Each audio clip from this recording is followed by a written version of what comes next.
பெண்களுக்கு பாதுகாப்பு இருக்குது அப்படின்னு சொன்னால் இப்போ இது போன்ற சம்பவங்கள் எவ்வளோ நடந்திருக்கு அப்படிங்கிறதும் நம்ம ரிப்போர்ட் படியே எடுத்து பார்ப்போம். எவ்வளோ குற்றங்கள் பதிவாயிருக்கு அப்படிங்கிறத எடுத்து பார்த்தீங்கன்னா கூட கண்டிப்பாக இந்த 4 வருஷத்துக்குள்ளே அதிகமாகி தான் இருக்குது. எப்படி அவங்க வந்து பெண்கள் பாதுகாப்பாக இருக்காங்க அப்படிங்கிறது எப்படி சொல்ல முடியும்?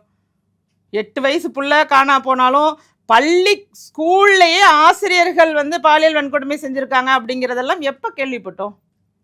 நல்லா கரெக்டாக யோசிச்சு பார்த்து சொல்லுங்கள்.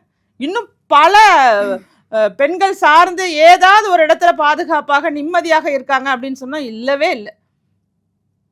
கொடுமை நடக்காத இடமே இல்லை அப்படிங்கிற அளவுக்கு பெண்களுக்கான கொடுமை நடந்துட்டு இருக்கு. ஈவன் தோ அவர்களுடைய கட்சி கூட்டத்திலேயே காவல்துறையினரை போய் பாலியல் சீண்டல் செஞ்சுட்டாங்க. கனிமொழி அவர்கள் நடத்தின ஒரு கூட்டத்தில் பார்த்தீங்கல்ல. இப்போ இதை விட எப்படி இதெல்லாம் மறந்துட்டு பெண்கள் பாதுகாப்பாக இருக்காங்கன்னு சொல்ல முடியுமா? ஒரு பாதுகாப்புக்கு வந்த பெண் போலீஸாருக்கே இங்கே பாலியல் சீண்டல் நடக்கக்கூடிய ஒரு இடமாக திமுக வந்து மாற்றிருக்கு. அதுவும் அவங்க கட்சி கூட்டத்திலேயே.